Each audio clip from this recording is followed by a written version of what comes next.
It is currently 5:38 a.m. and I am getting ready for work. Oh God, these cats are always chewing on just random stuff. I'm getting ready for work super early, even though I work from home, because I took a week off. And I thought that I chose the right days to take time off, days that wouldn't really impact my monthly deliverables and whatnot. But it turns out that I got too confident and took days off that kind of have now led to me rushing to get some reports done, but that's fine. I think that I have enough time to get it done. It's 5:40. My meeting to review this report with my manager is scheduled for 8:30, and I think I have enough time to get that done by then. But I'm getting ready. I took a shower to wake myself up. And I just started thinking about, something that I've struggled with throughout my career. It's not something that I really talk about a lot because I feel like a lot of people can't relate. I've met a few people in my career that have been able to relate, but I don't feel like they struggle as much as I do, or maybe I just never had that open-hearted conversation. But something that's been bothering me especially a lot right now, because I feel like it's holding me back from continuing to grow in my career, is how I see myself in this industry. I hope that makes sense. So just a little background of myself. I am a Latina millennial who works in finance. I got my bachelor's in finance, graduated a few years ago. I'm not going to disclose what year. It's not too long ago, but it's been a few years. I now work in finance, and, instantly upon graduation, when I got my first job, I think what I noticed, I couldn't help but notice, I know I shouldn't, put so much weight on it, is that I found myself being not only the only woman in a room, but the only Latina, female Latina, in a lot of rooms and a lot of meetings. And that's something that I've always struggled with. And even though I've gotten better at it, where it doesn't intimidate me anymore. Well, let's hold on. I am a Latina millennial who works in finance. I am originally from LA County, born and raised. I recently moved to Seattle 2 months ago. A little more about my childhood. My dad is Mexican. He's from Guadalajara, and my mom is from Guatemala. Growing up, my dad used to work in kind of like stone, like making, stuff with stone, like chimneys or stone floorings. He was there for about 20 years. He was there for a really long time, and on the side, to make more money, he was a handyman. We lived in an apartment for most of my childhood, I think up until I was 15, from before I was born until I was 15 years old. My parents and our family was living in apartments, and to be able to comfortably afford everything, what my dad did was he made a deal with the landlord where my dad was the full-time handyman. And I don't know if he's my dad and I just see him a certain way, but from what I remember, he was always able to fix anything, literally anything, plumbing, drywall, literally anything that you can think of. My dad will handle it at the apartment. So if anyone needed anything, they wouldn't even bother the landlord. They would come to my house, look for my dad, tell my dad what's wrong, and my dad would fix it. And then I guess my dad would collect the receipts and then get back with the landlord. And I don't know what kind of deal that they made, but my dad was able to negotiate very little rent that way because the landlord could rely on my dad. So there was that. And then my mom, she was a housekeeper ever since she came to the United States, and she came at 17 years old. All she knew was how to be a housekeeper. And sometimes she would take us with her, especially in the summers. As we were getting ready to go, we would take like our coloring books. We would take stuff so that we could sit on a table, be on the side, not bother anyone, and my mom can get her work done, and we can just, be there, and she could watch us, and, that would keep us from being alone all day. But some of the things that she would tell us when we're on the way to these houses was, pórtate bien, say hi to anyone that you come across. Don't talk too much, just say hi and keep your head down. Just let me work. But I vividly remember that there was one time where there was a daughter in the household who was around our age. She was a little older than my older sister. So my sister and I were about a year apart, and this girl was maybe 1 year older than my sister. So we were like around the same age. And this girl had invited her friend from school over. It was during the summer, so we all hung out. I guess because we were around the same age, I felt like we could hang out, we could like play, you know. And I feel like I had to have been in maybe like elementary, and she was maybe like in fifth grade. I don't think she was in middle school yet, or maybe she was early middle school. I don't know. Around that age. So think between like maybe first grade and fifth grade. All of us were around that age. And I remember that the the girl who owned the house, whose family owned the house, her friend wanted to go to the mall. And, I got excited. I was like, oh my gosh, yes, let's go, let's go. And I remember her saying, she told the girl from the house, she was like, why don't you tell your maid to take us? And that, I was so young, but that really bothered me. That bothered me a lot because, one, like, in my mind, I'm like, well, she cleans your house. She's your housekeeper. When I think maid, I think full on, like, carries a tray around, brings you water, attends to your every need. You need a towel, she'll go take it to you in the bathroom. She lives with you and is there to, like, serve you hand and feet 24/7. And I saw my mom as someone who just cleaned the house and left. I didn't feel like she owed them anything other than that. So for her to call my mom a maid, like, I got upset. And I was little, but I remember telling her, like, my mom's not your maid. Like, she's not your maid. And I wanted to go. At first, I wanted to go because I thought, okay, like, it's, I made friends. Like, let's hang out. It's summer vacation. Like, I really didn't think much of it. I was pretty much innocent at that point. And whatever. They eventually ended up asking my mom if she could take us. And after my mom finished cleaning, my mom also thought it would be a good idea for all of us to hang out. So we went to the mall, and everything else was a blur. I don't remember what happened. I don't remember if, we all still interacted the same way. I guess my mind just blocked it out somehow. But what I do remember is she was demeaning my mom on the drive there, in the sense that we're going through a parking garage to get to the mall. And you know how some parking garages can be like of a certain height? My mom was driving an Xterra at that time, and she had just bought it. For us, it was a big deal. It was a used Xterra, but we're proud of it. It was the first newer car that any of us have had throughout the family, And my mom, she didn't really know how to, she didn't know how to tantearse, as in how to estimate whether she would make it or not. And then the girl was like, just go, just go. My dad, he has an expedition and he goes with no problem. Like I took that as her saying, like, your car is not even all that. Like, I don't know. I don't even know how to explain it. I just felt that she saw us below her.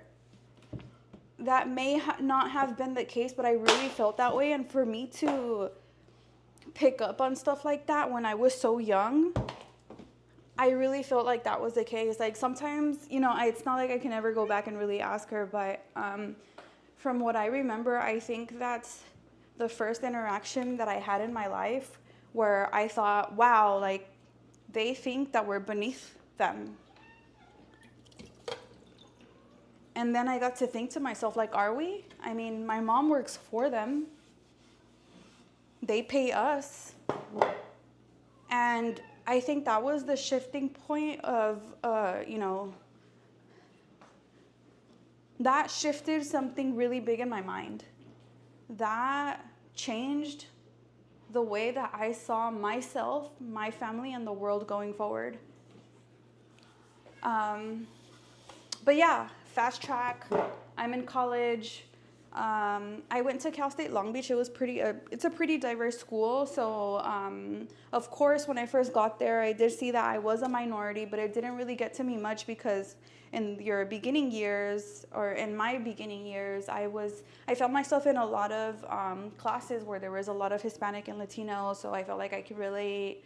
When I was applying to college, of course, this was something I considered. Of course, I looked at the demographics when applying to schools, and I thought, well, I want to go where there's black and brown because that's who I feel comfortable with. That's who I want to continue growing with.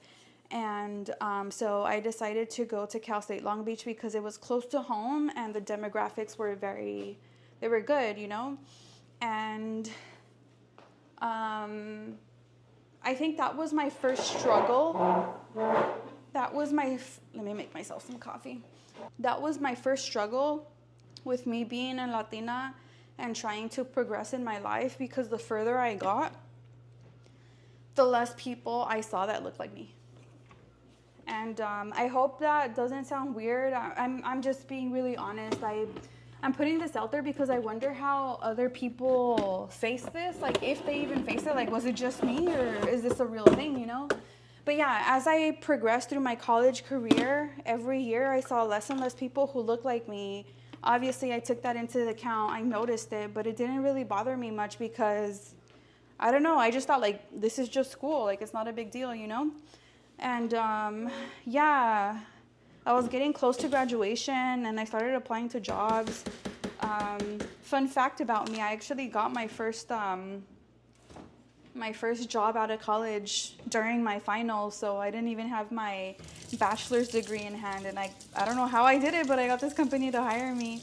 But yeah, I was applying to jobs. I knew it was time for me to get into the workforce, and of course this was on the back of my mind. I knew that, I would be sitting with a lot of white and Caucasian throughout my career. But thinking about it and imagining it is completely different than actually experiencing it. I got my first job, and of course, instantly it wasn't even like college. There was a lot more black and brown in college than throughout my career. So I started with a healthcare IT company, and that's where the real struggle started for me. So the best way that I can explain this is I went from going to white and Caucasian households being young, seeing my mom work for them, having my mom tell me, say hi, don't talk much, keep your head down, stay out of their way, and just, do your work. I went from that environment and then going to school with just black and brown. There wasn't really much white and Caucasian. There was few. But I went from that to sitting at tables with white and Caucasian, working with them and making business decisions, Like, I really struggled with that because I always felt like it wasn't my place to speak up. I always felt like, oh, it's my job to make sure that the screen is presenting correctly so that they can have their meeting. It's my job to take notes for everyone. It's my job to present my screen. It's my job to bring my computer to the meeting so that I can project because they're going to have a discussion. Like, I always put myself below them because I thought that's where I belonged. Oh, shit.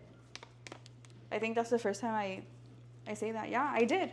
I always put myself beneath them. I guess I just had that ingrained, like, they were above us, and I wasn't, I was beneath them. I was there to serve them. I am the help. That's how I saw myself.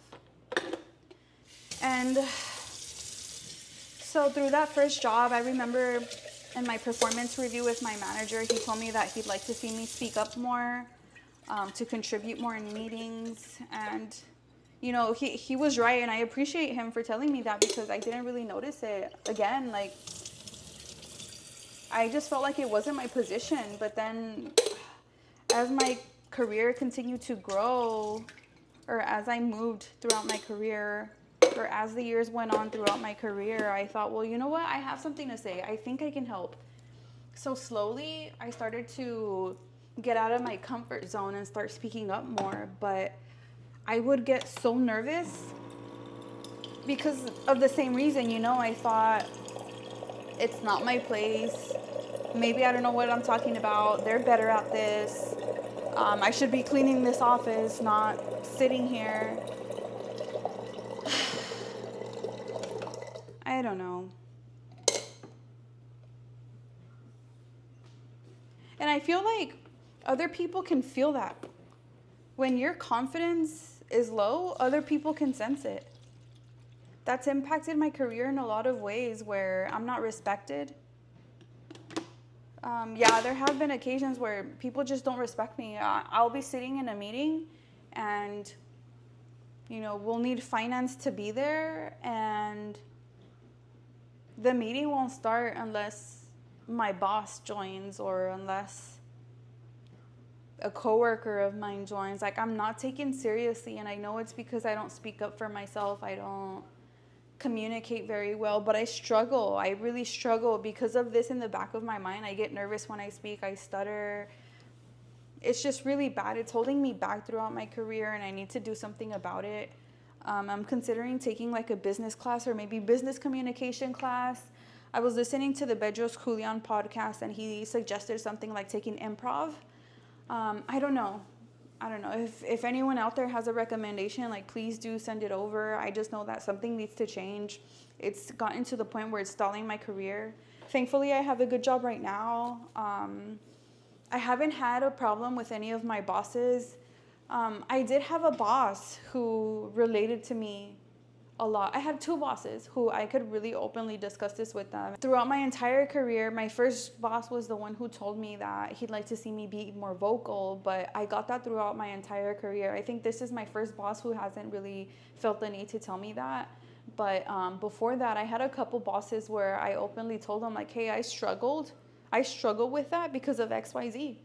Like, TMI, but that's my struggle. And two of my bosses they were able to genuinely relate to me.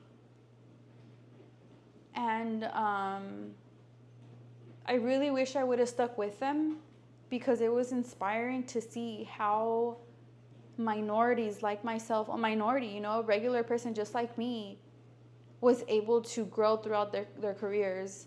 Like, one of my bosses, she became a big time, like such a big time at a you know, a global company, like a really big company. She was my role model. She was someone that I aspired to be. She was so badass. I don't know why. Oh no, she ended up going to another business unit, and the person who ended up staying as my supervisor, I didn't really feel a connection with. I didn't see myself growing under them, so that's why I went under new management.